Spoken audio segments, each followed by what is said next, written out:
Hello guys, আসসালামু আলাইকুম। আশা করি সবাই ভালো আছেন। আলহামদুলিল্লাহ আমিও ভালো আছি।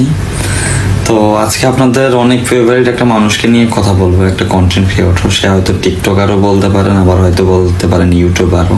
আপনারা তাকে যেটাই মনে করেন, হয়তো আপনারা ফিরও বলতে পারেন তাকে, আবার ব্র্যান্ডও বলতে পারেন। সবকিছু আপনাদের উপরে। আপনারা তাকে হয়তো ভালোবাসেন অনেক বেশি। হ্যালো ভাই ব্রাদার, কি অবস্থা সবার? আশা করি সবাই ভালো আছেন।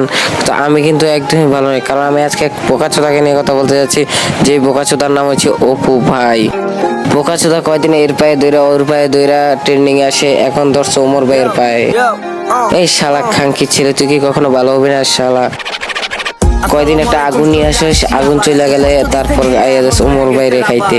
আরে তোর কি একটু জানার ভয় নাই? ওমর ভাইয়ের পিছে আছি আমরা অডিয়েন্স। তো ওমর ভাইকে নিয়ে একটা কথা বলতে চাই। ওমর ভাই হচ্ছে ব্র্যান্ড, এটা সবাই জানে, এটা আমি বলা লাগবো না। আর তুই শালা ওমর ভাইকে নিয়ে কি বলিস? পানির বিরুদ্ধে এই করছে এই করছে। ভাই তুই কি জীবনে ওমর ভাইয়ের পাও চারটা কি খাইবি নাকি জীবনে? ভাই বোকাচোদা খাঙ্কির ছেলে। কয়দিন ব্ল্যাক জয় ট্রেন্ডিং আছে দেখে ব্ল্যাক জয়ের পায়ে ধরস। কয়দিন এক সবুজের ট্রেন্ডিং থাকলে এক সবুজের পায়ে ধরস, শেষে ওমর ভাইয়ের পায়ে ধরলি। তোর চরিত্র তুই ঠিক কর।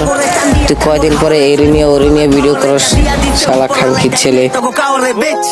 ওমর ভাইয়ের নিয়ে দুইটা কথা বলতে ভাইবে বলিস, কারণ আমরা ওমর ভাইয়ের অডিয়েন্স, বুঝলি? পাছা একদম আগুন ধরাই দিমু, কল লাখ মিয়া।